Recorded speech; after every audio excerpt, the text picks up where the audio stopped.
Today we move to a new field and we will try applying the same principles as we studied during the time value of money topics.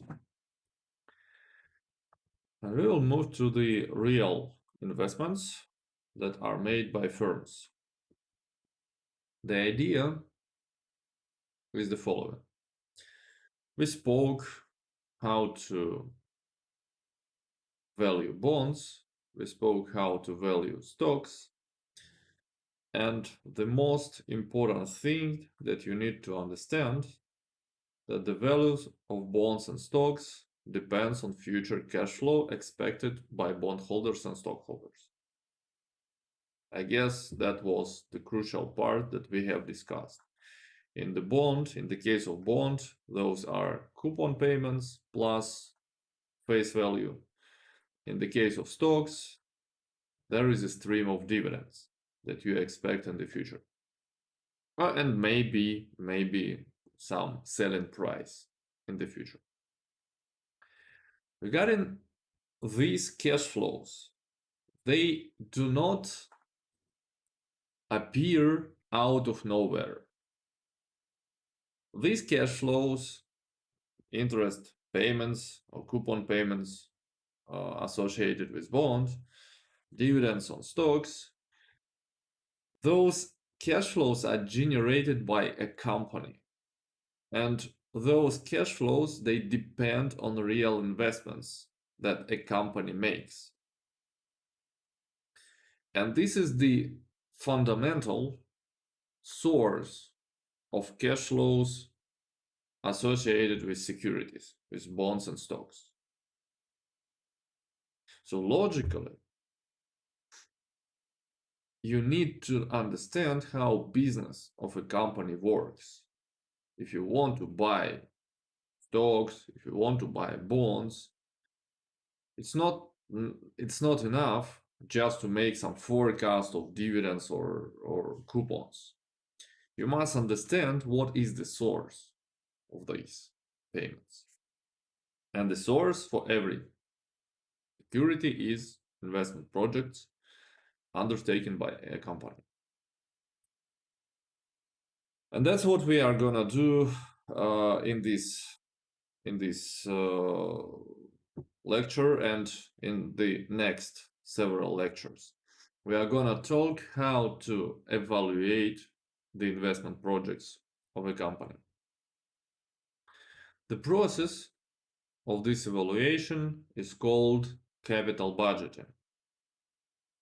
So once a company has some investment opportunity, a process of evaluating it is called the capital budgeting.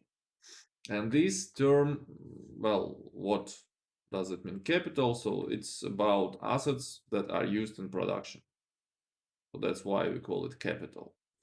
It's not like investment or financial budgeting when we buy some financial assets.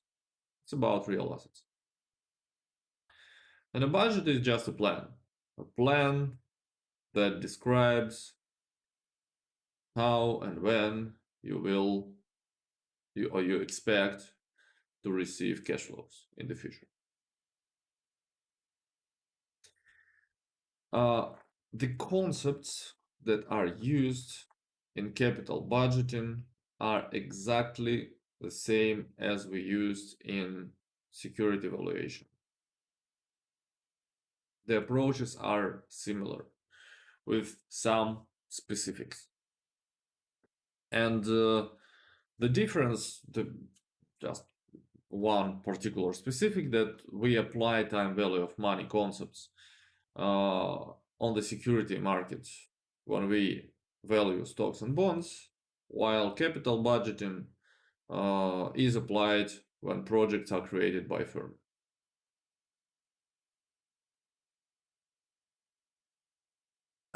Let us start with a short classification. What are we talking about when we talk about investment projects?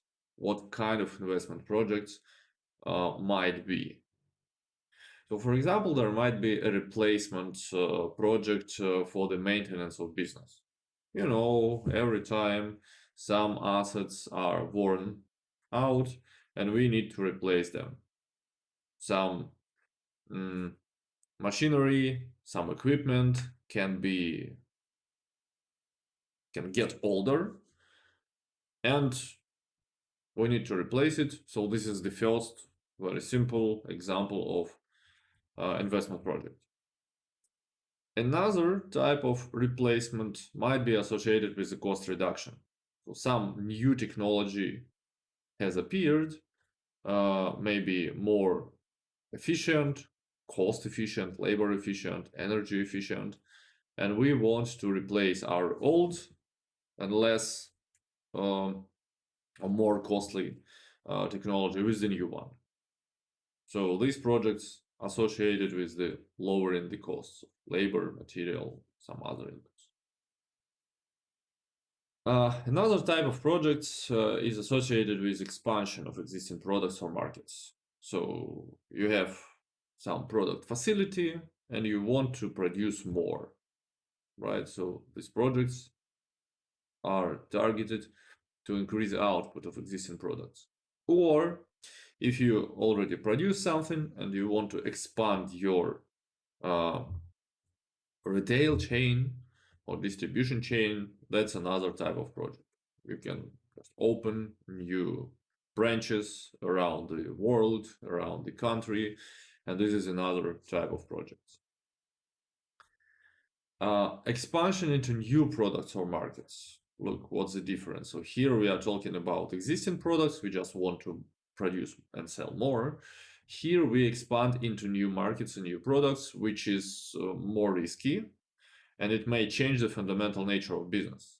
So instead of producing cars, you decide to produce aircrafts, or maybe even more extreme transformation. Instead of producing cars, you switch to producing mobile phones, right? So this is also possible, and this is a particular type of investment projects. What else? Safety and environmental projects. Very popular topic nowadays. We want to produce with kind of more eco-friendly. We want to make our production more eco-friendly. We want to protect our workers from some kind of injuries, and all of them are the specific example of investment projects. So some of those projects are necessary to comply with government, just because government orders that you need to protect environment, you need to protect your workers and so on. Sometimes those might be completely on the firm's discretion. So the firm decides that they want to be safe and nature friendly and so on. It depends. R&D projects. Well, most of the modern companies, they do R&D. They want to invent something new, then probably they will associate these investments. With these investments, they found a new method that allows you to produce with, let's say, 10% cost reduction in fuel, energy, something like that. Another potential connection is with this. They just invent something new, and they move to the new products and markets and so on. And yeah, long-term contracts, a specific type of investment projects when a company signs long-term arrangements with some specific customers. This is basically, well, one potential example might be these long-term contracts that Gazprom signs with their abroad customers, like with China, for example, that over 10 years, company takes obligations to sell a given quantities of natural gas, or like oil, or maybe something else. So this is also, if you think about this is a type of investment project because you invest into long-term relationships, and it makes your future more predictable. Um, Regarding the capital budgeting, there are several rules, and we will talk about some of them today. We will continue this discussion next lecture. So the methods used in the investment valuation, there must be 6, I guess, but we'll see. The following. So payback period, discounted payback period, net present value. You see probably the familiar uh, words here. Internal rate of return, modified internal rate of return. That's what we are not going to discuss today, but next lecture. And profitability index. So 6, not 5. So initially I was thinking about 5 methods, but then I included this one for the future reference. Also, there is a procedure of capital budgeting or investment valuation, and we need to start with the estimation of the relevant cash flows. This step is not going to be discussed today.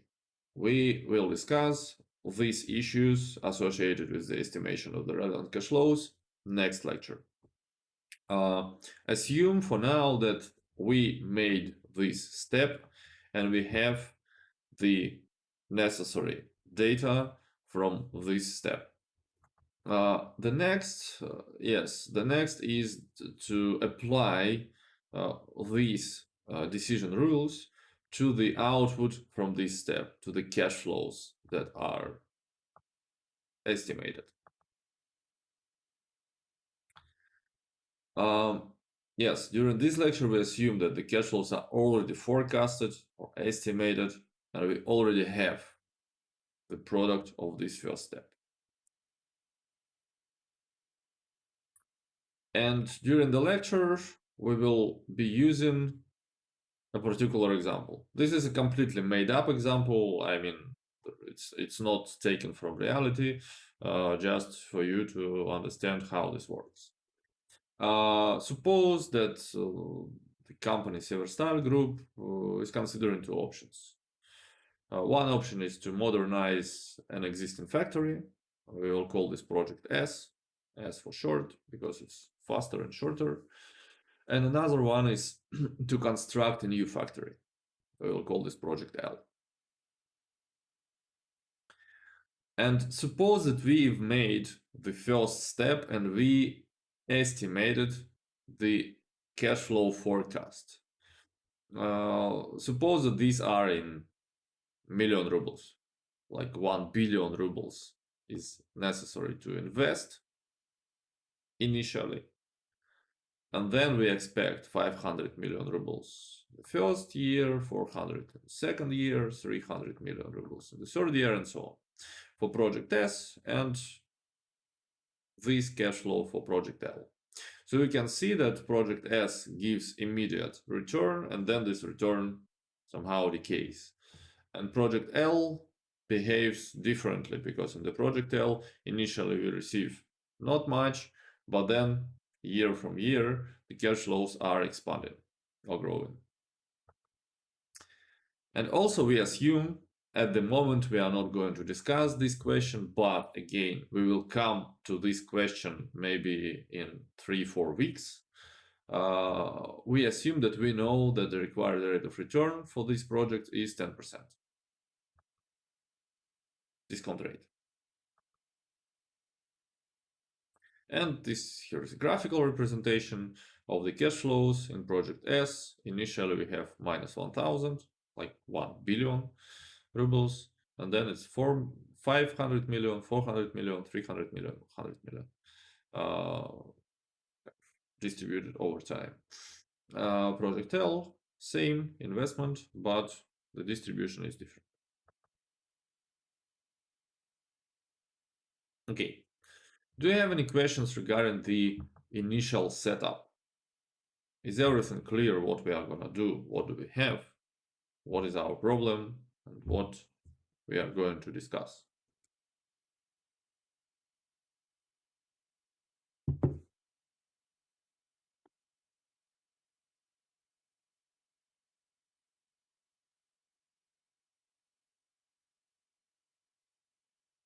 Friends, silence is not an answer.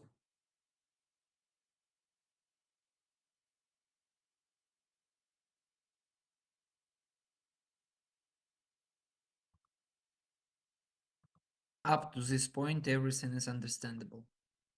Perfect. Thanks, Rodion. I'm just wondering, how long does it take to train you and to make you understand that I really want to have some interaction during my classes? I'm not satisfied with silence. So this is the 6th week, right? So I hope that in the middle of the semester, the majority of you will understand. Good. So let's move to the methods of investment project valuation. We start with the simplest possible method, which is called the payback period. What is that? This is just the expected number of years required to recover the original investment. So payback period is a number of years. Let's see, how do we compute this this measure? In the year 0, so from the previous table, we build 2 additional columns. These columns are called cumulative cash flow. Cumulative cash flow for project S, cumulative cash flow for project L. What is this? This is kind of the total cash flow received over the full time of this project up to this year. So up to the year 0, all we have is just minus 1000 for both projects. In the end of year 1, the cumulative cash flow for project S is minus 500. What is that? Minus 1000 plus 500. So overall, our result is minus 500. Here, the cumulative cash flow is minus 900. Minus 1000 plus 100. Year 2, we repeat the same procedure. In the end of year 2, cumulative cash flow for project S is minus 100. So we just add up these cash flows and get it here. For project L, it's 600 with minus. So do we recover an initial investment in the end of year 2? Well, we earned 900 here and invested 1000. Of course, we haven't recovered everything yet. And we are farther away from this recovery here. So year 3. In the year 3, project S already pays back. So it means that we got our money back and now we started receiving some profit, some additional money. While for project L, there is still some amount needed to be received. And finally, by the end of the year 4, both projects pay back. So this is an initial, and also here is an illustration, the same thing with the payback calculated, but don't look at this. On the next slide, we will discuss how exactly we need to compute this payback. The logic is very simple. Well, how long is the payback for project S?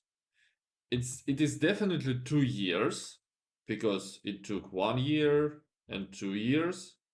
It is more than 2 years, but it definitely less than 3 years, because after 3 years we have already received a positive result. Therefore, the formula for the payback breaks down into 2 parts. So one part, years before full recovery. So in the case of project S, it's 2 years before the full recovery. And then we need to take the unrecovered cost at the start of the year divided by the cash flow during the year. So what does it mean? What is unrecovered cost in the beginning of the year? It's this, minus 100. What has been unrecovered before the last year? What is the cash flow? What is the source of this cost during the next year, during the last year? It's here, 300. So we take minus 100, divide by 300, and get this 0.33 or 1/3 here. Very simple logic. Just a proportion. Everyone knows what is the proportion. And the same approach for the payback for the project L, 200, 600, where it comes from. Well, before the full recovery, it lasted 3 years. Then the last unrecovered cost is 200, and the source for this 200 is 600. So 200 over 600, and we have this. Oh, sorry, it's not 3.5. No, shouldn't be. 333. Sorry, yeah, my bad. It's a typo. 333.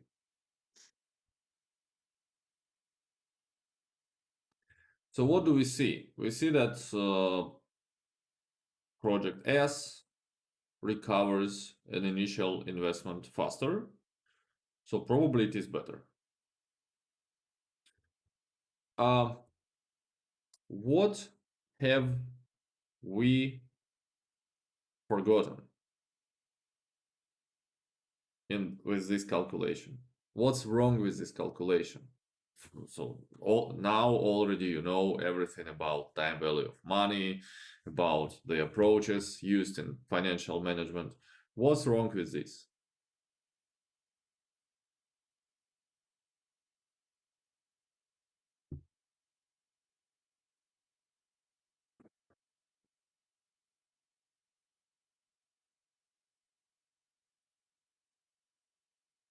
Any ideas? What is wrong with this calculation?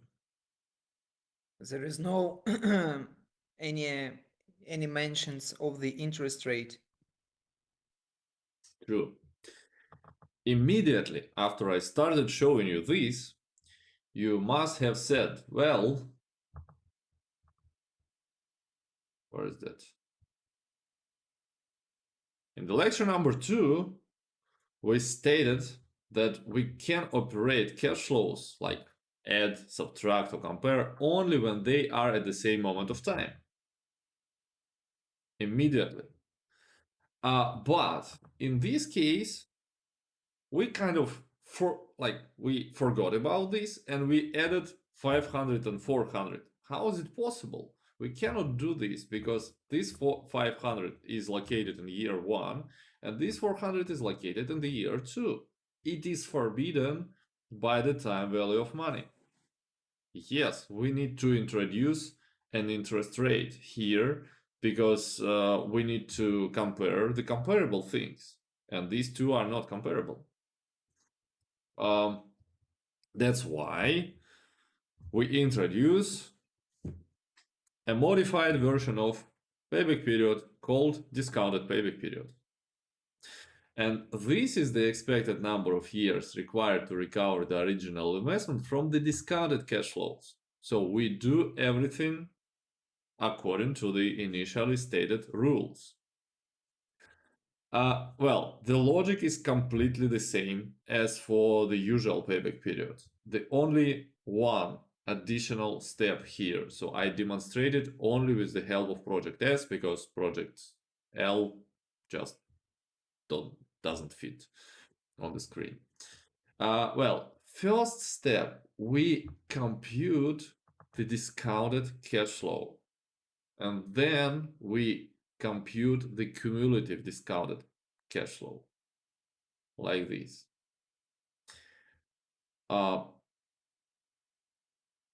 Yeah, so you see that it is more unrecovered cost in the end of the first year. So without discounted, it was minus 500, now it's minus 145. What's that? What is this 45.45? This is the interest that you want to earn from your investment. That's why you are not able to recover your investment with the full amount. No, part of this amount must go as the interest, as an additional profit for you. Well, second year, again, we discounted 400 by 2 years, and the accumulated cash flow is even smaller. It was minus 100 initially, now it's minus 200.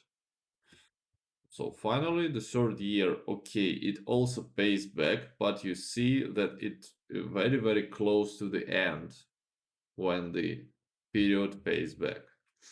Initially it was 233, so now we will see how much is the difference. Yeah, so again, here is the picture of this computation, and you see that the payback period for the project S is now 295 versus 233, and for the project L is 388 versus 333. So basically the change for project L is smaller than change for the project S. So here, the computation for project S, how do we get 295? Here is the computation for project L taken from this picture. So this 360, 410. Okay, so now we have corrected this large shortcoming of a usual payback period. Well, what can we say about the quality of this method? What are the advantages and disadvantages? So this is a type of a break-even calculation. We just compute when the initial investment is gonna be recovered with the cash flow. Well, as we already mentioned, the regular payback doesn't consider the cost of capital, the required return, and discounted payback does this, but both they ignore, and this is the very, very large drawback of both methods, ignore cash flows that are paid or received after the payback period. So going back here, we see that beyond the payback period, project L brings more than project S. Well, if we just compare these two projects by payback, we can miss huge cash flows after the payback. Maybe it is worth waiting more to earn more.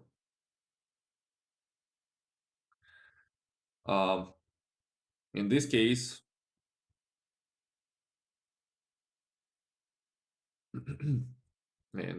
when we compare the cumulative cash flows discounted, we see that project S earns slightly more than project L.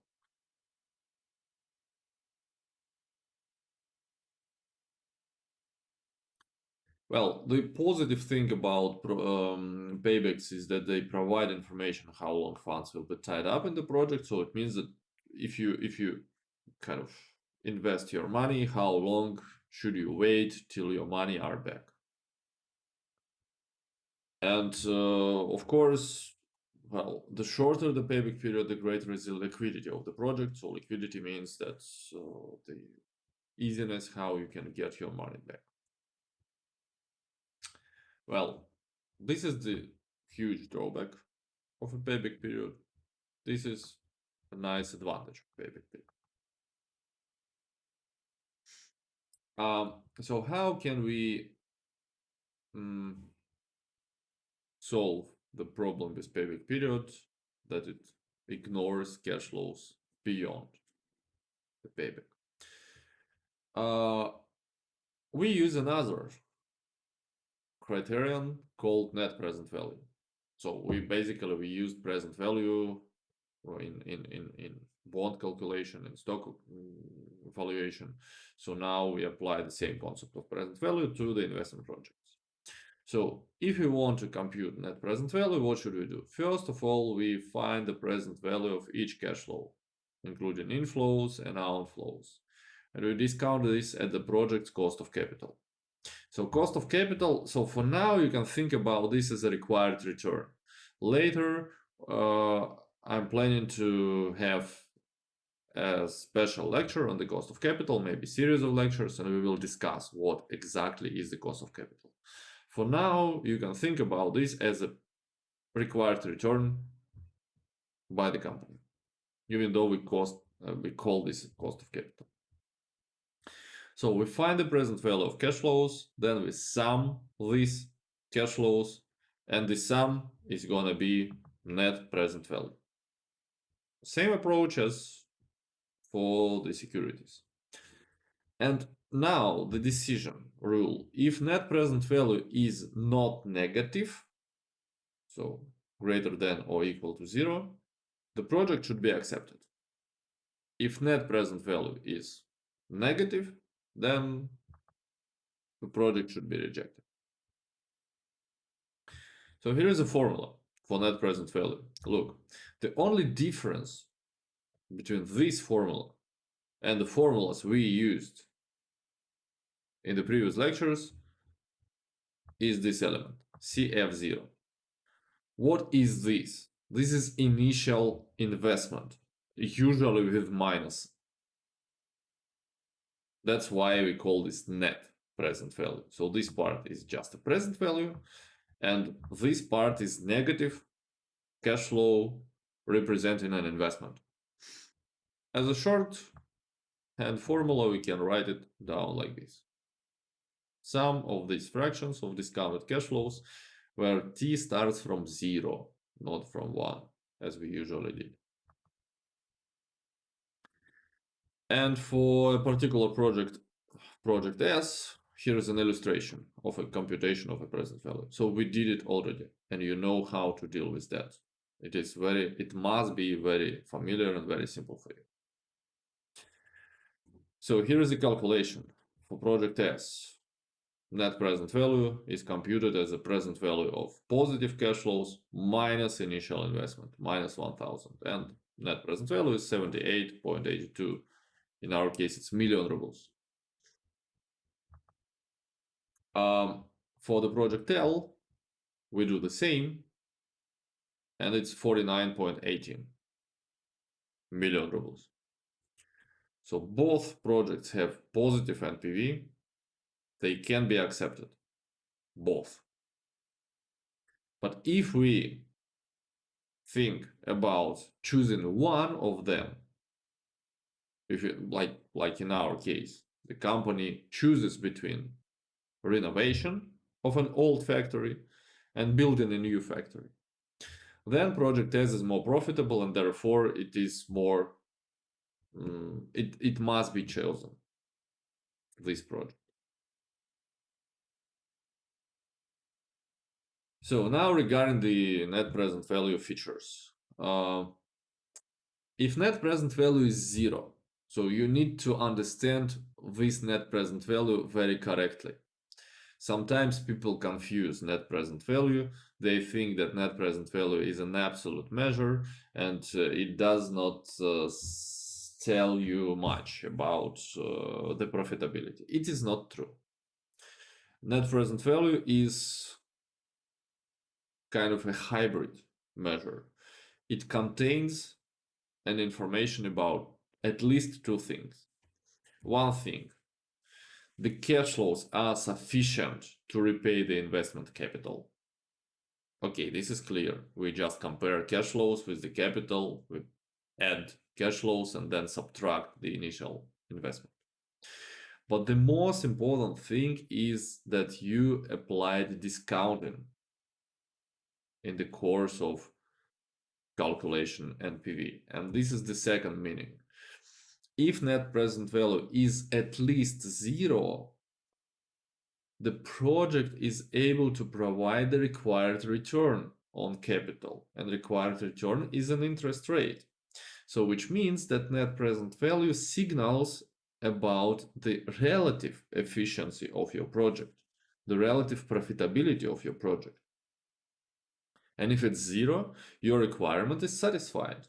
But once net present value is positive, it means that it generates more cash than needed. So we wanted, let's say, 8% return, but our project generated like 15% return. Okay, we were modest. We wanted 8%.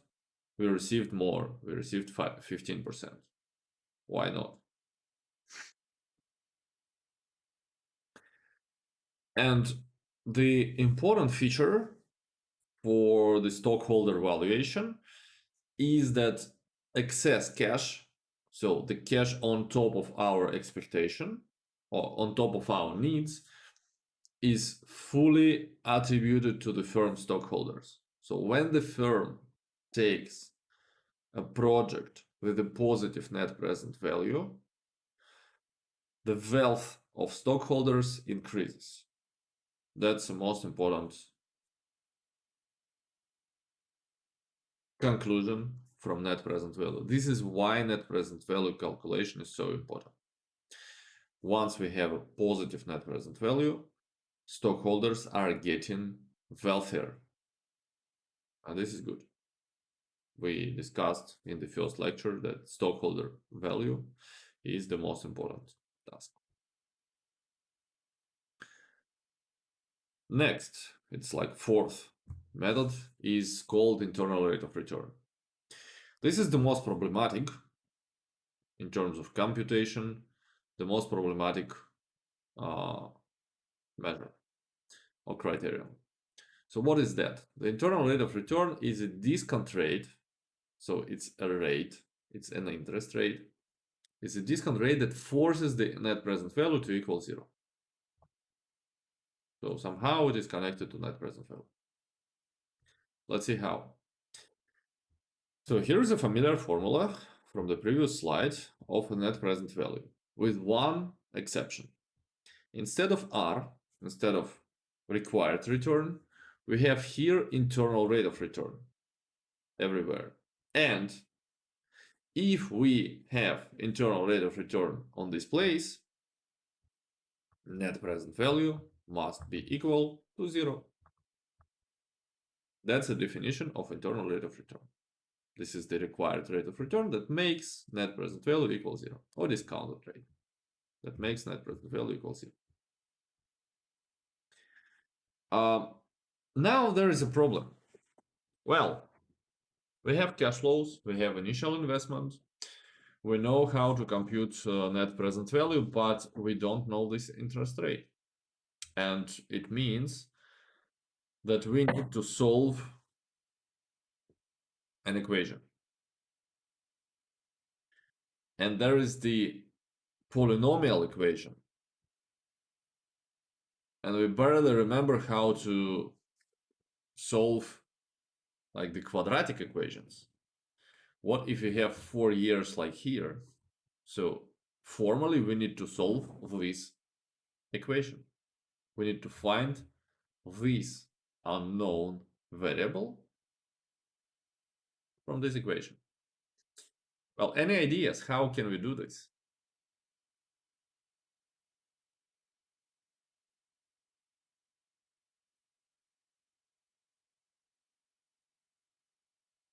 How should we compute internal rate of return in this case?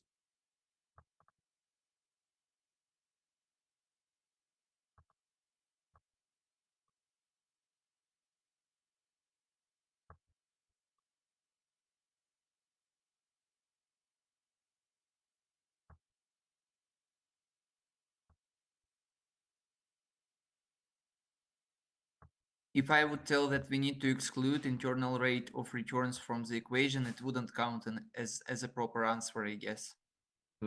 How should we exclude it? No, we want to compute it. We cannot exclude it. No, of course. Okay, So there are two ways. One is the technological way. If you have an access to Excel, for example, or something like, where is that? Or something like this. Well, this is old-fashioned stuff. But if you are taking some international exams for financial management, financial risk, or financial analysis, this is still needed. So this is the financial calculator. It's not a usual calculator. It is able to compute you some like special financial stuff, like internal rate of return, for example. In this case, the approach is very simple. We do this. I will show you. We write down years. So here we write down the cash flow minus 1000, 500, 400, 300, 100. And then once you have an Excel, you have a formula called IRR, internal rate of return, as you can guess.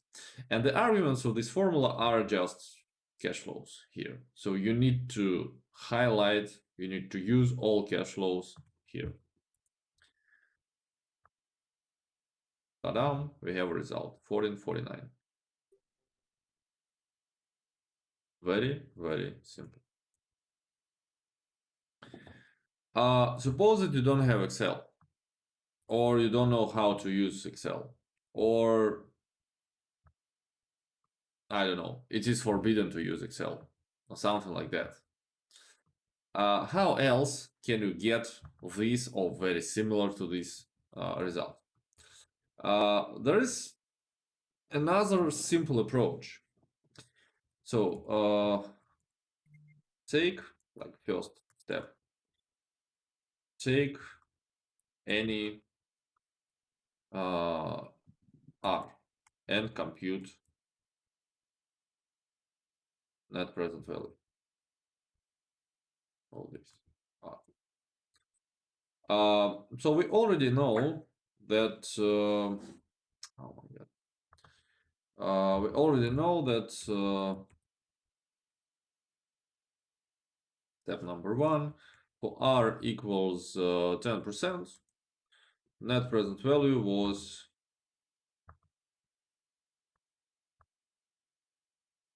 computed. So let me put this discounted cash flow for R equals 10%.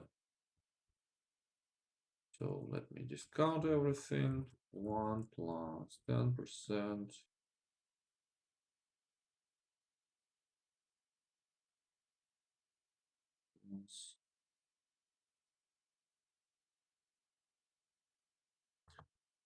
Plus 10%.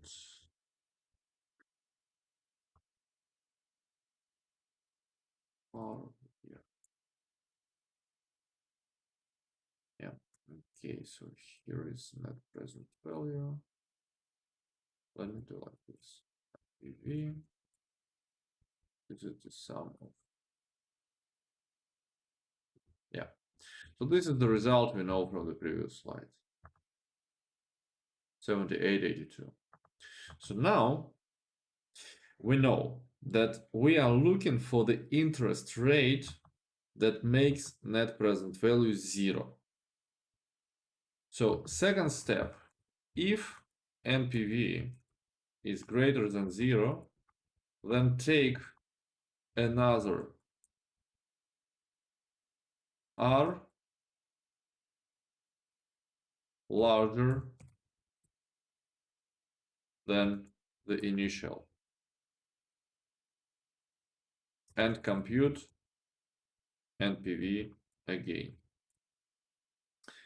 So for example, we can take 20% and we can compute net present value with 20% interest rate. DCF and R equals 20%. 20% power of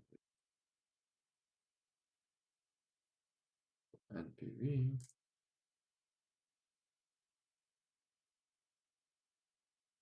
minus 83.72. So now 3. Well, if it took, for example, 12 and it's still positive, it's not enough, take another one. Again, so that's gonna be 2a.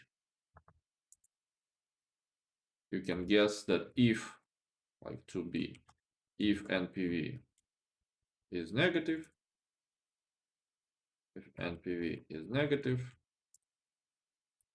then take another R smaller than the initial one. Compute PV again. So you need to have two interest rates, one that gives you positive NPV, another one that gives you negative NPV. So then what? Let me visually show you. Well, we can imagine that if here we have one interest rate and NPV is positive, here we have another interest rate and NPV is negative, somewhere in the, like not in the middle, I mean, literally, it's not an average, but somewhere between 10 and 20, there is such interest rate that makes net present value 0.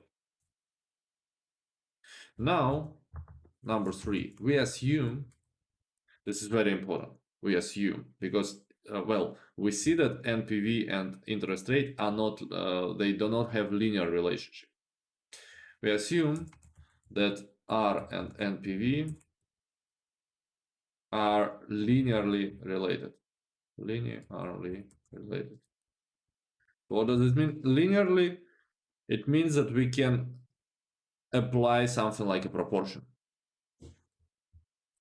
And step 4, compute IRR assuming the proportional, assuming this linear relation.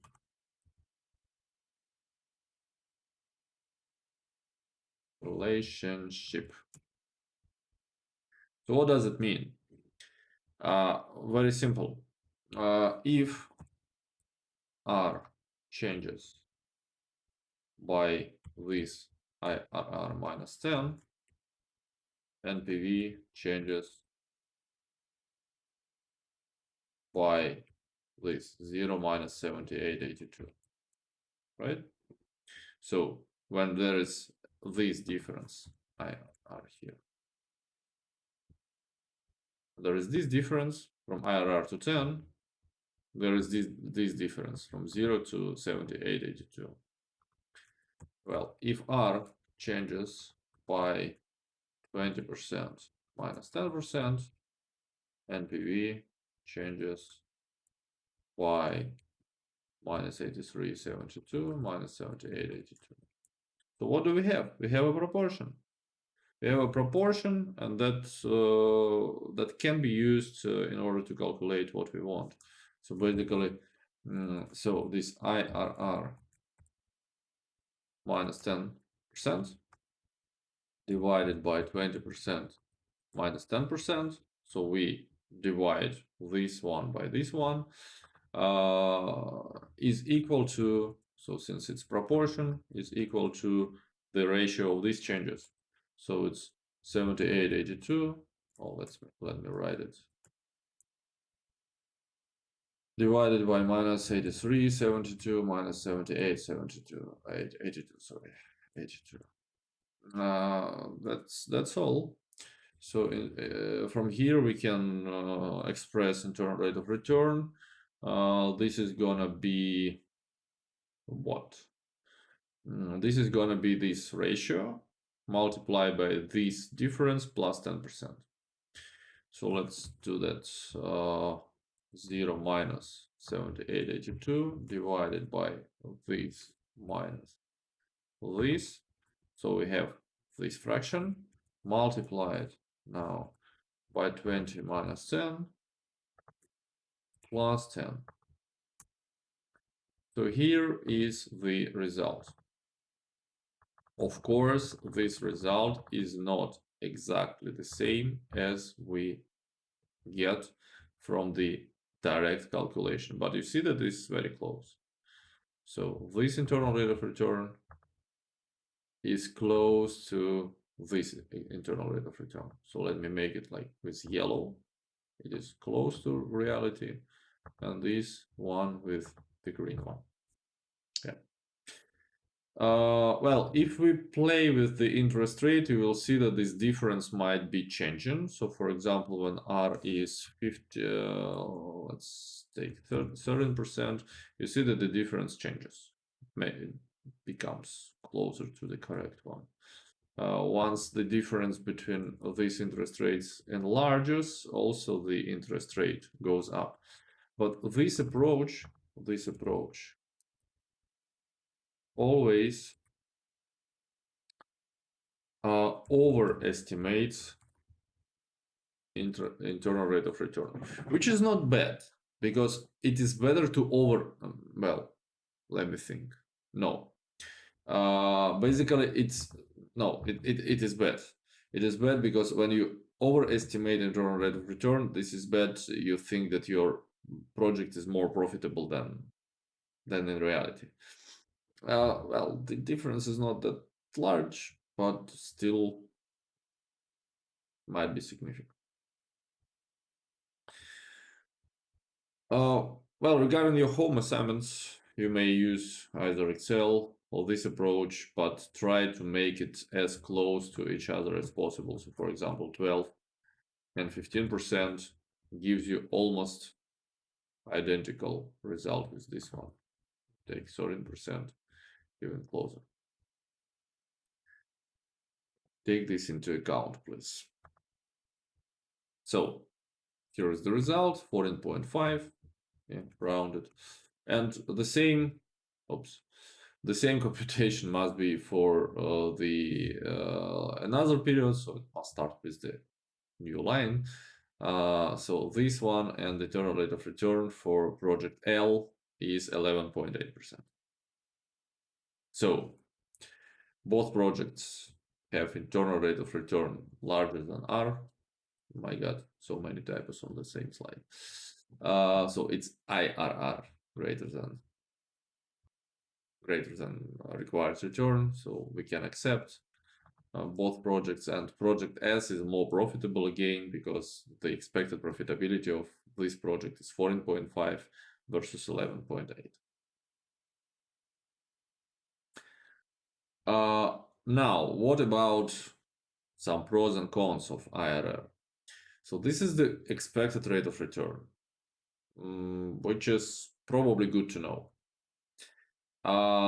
If it exceeds the cost of capital, then the surplus remains, and this surplus is attributed to the firm stockholders. When we take an internal rate of return that exceeds the cost of capital, it increases shareholders' wealth, which is good. But the next lecture we will discuss about some drawbacks of internal rate of return, why it cannot be applied everywhere. There are several cases when internal rate of return doesn't work good. So we will come back to this question next time. And the last criterion for this lecture is the profitability index. So this profitability index shows the relative profitability of the project. It is the present value per 1 unit of initial cost. Here's the formula. It looks very similar to the net present value. And here formally we must take positive value. So it's not CF0, it must be the absolute value of CF0. Yeah. So we take the present value of cash flows starting from the year 1 and divide this by the initial investment.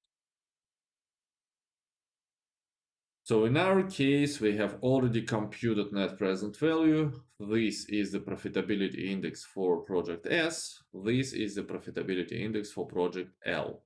We see that profitability indices for both projects exceed 1, so we can accept both projects. Again, if we need to choose between or project S or project L, project S is more profitable because profitability index is large. So overall, what do we have? We have all criteria showing towards the or pointed towards the project S. Okay. At this moment, we believe that project S is better than project L, and we need to renovate an old factory compared to the proposal to build a new one, because this repairment with numbers, we show this with numbers, is more profitable, and it will bring more wealth to the shareholders. So next weeks we will continue the investment valuation questions, and at the moment we need to remember that why do we spend that much time on investment projects? Because the shareholders or stockholders' wealth depends on the investment projects taken by the company, and we really need to analyze carefully what is going on there, because even if the board of directors is very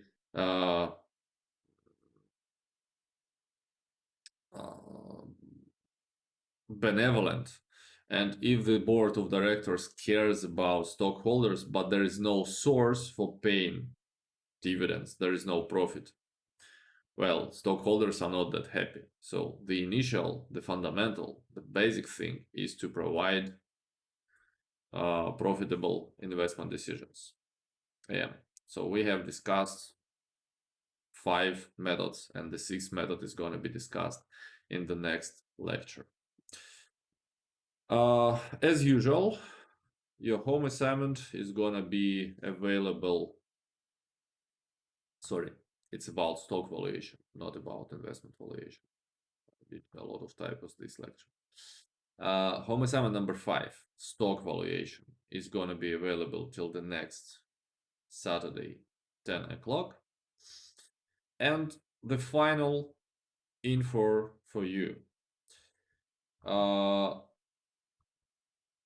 Please don't plan anything for November 5th. There is gonna be a midterm, definitely. I mean, so November 5th is the date when I am planning to give you a midterm. I will provide you with the details about midterm later.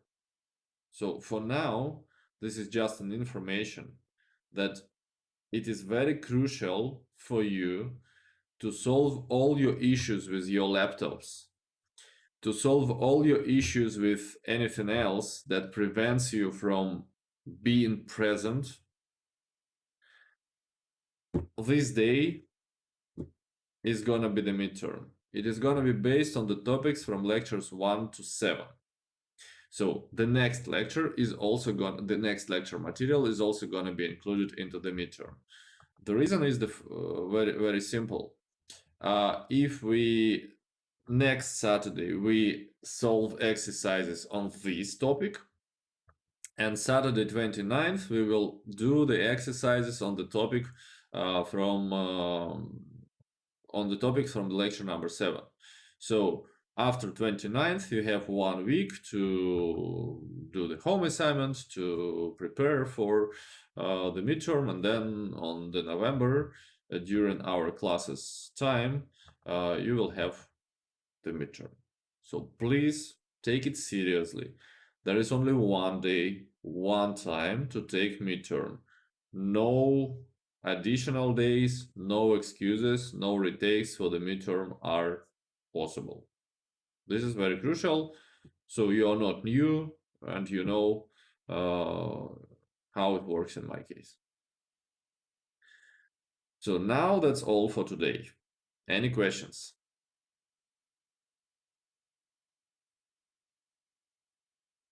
No questions. Thank you very much. We'll be there. No question, Professor. Thanks. Then thanks for listening and participation. First group is free. Have a nice weekend and see you next Saturday. Second group, in 15 minutes, we start the exercise session. Bye bye. See you, Professor. Have a nice day.